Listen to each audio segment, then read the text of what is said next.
America दुनिया की global energy पर कब्जा करना चाहता है।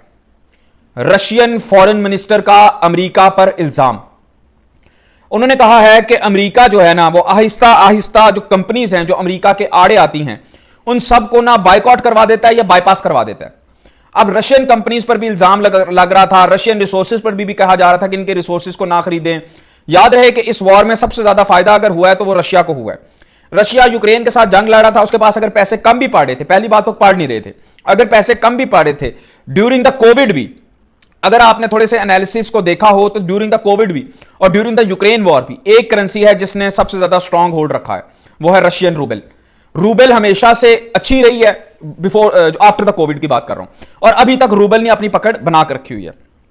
जो रशियन करेंसी है उसके साथ साथ ना अब जो है ना रशियन एसेट्स पर भी अटैक किया जा रहा है कि उनको ब्लॉकेड में लगा दिया जाए, ब्लैकलिस्ट में लगा दिया जाए। इस पर बयान आया है फॉरेन मिनिस्टर ऑफ रशिया का, और यह बयान काफी हद तक सही भी है। कई डिफेंस एनालिसिस करने वाले लोग ये कहते हैं, जितने भी एनालिसिस करने वाले दुनिया के इंटरनेशनल जो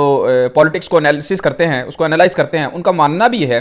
कि दुनिया के जितने रिसोर्सेज हैं ना, अमेरिका चाहता है कि वो साउथ अमेरिका के करीब उन पर कब्जा कर ले, चाहे वो ग्रीनलैंड था, कनाडा था, वेनेजुएला था, उन सब पर कब्जा करके सप्लायर बने। अब क्योंकि अब जाहिर बात है अमेरिका को पता लग चुका है कि अब एशिया में मेरी दाल नहीं गलनी। वेनेजुएला के जितने भी उसके ऑयल रिजर्व्स तो दुनिया में सबसे ज्यादा हैं, तो उसको वहां से निकालेगा, और अमेरिका खुद भी दुनिया का सबसे बड़ा ऑयल प्रोड्यूसिंग कंट्री है, उसको यूटिलाइज करेगा। अब यह है कि अमेरिका की नजरें हैं रशिया के भी रिजर्व पे हैं, तो उन्होंने कहा कि ये चाहता है कि हम जो है ना वो पूरी दुनिया के जो है ना रिजर्व्स पे कब्जा करें, हम दुनिया की जितने भी जो नेचुरल रिसोर्सेज है उस पर कब्जा कर ले। उन्होंने मजीद कहा कि वो मार्केट कैप्चर करना चाहता है, चाहे वो बाय हुक हो या बाय क्रुक हो, या ऐसे हो या वैसे हो। उन्होंने मजीद कहा कि उनका गोल सिर्फ और सिर्फ बड़ा क्लियर है, वो ये चाहते हैं कि हर रिसोर्सेज पर कब्जा अमेरिकियों का हो। याद रहे ये सेम सोच ब्रिटिशर्स की भी हुआ करती थी, और वो भी किसी जमाने में लूटा हुआ माल जो आज का इंग्लैंड बचा कुचा रहा है, जो सारे सोने की चिड़िया सब कॉन्टिनेंट इंडिया को वो लूट के चले गए थे, अब वो बेचारे अपनी आखिरी सांसों में हैं अपनी इकोनॉमी को वो कैसे बचाएं। है तो वो बड़ी $1 ट्रिलियन इकोनॉमी,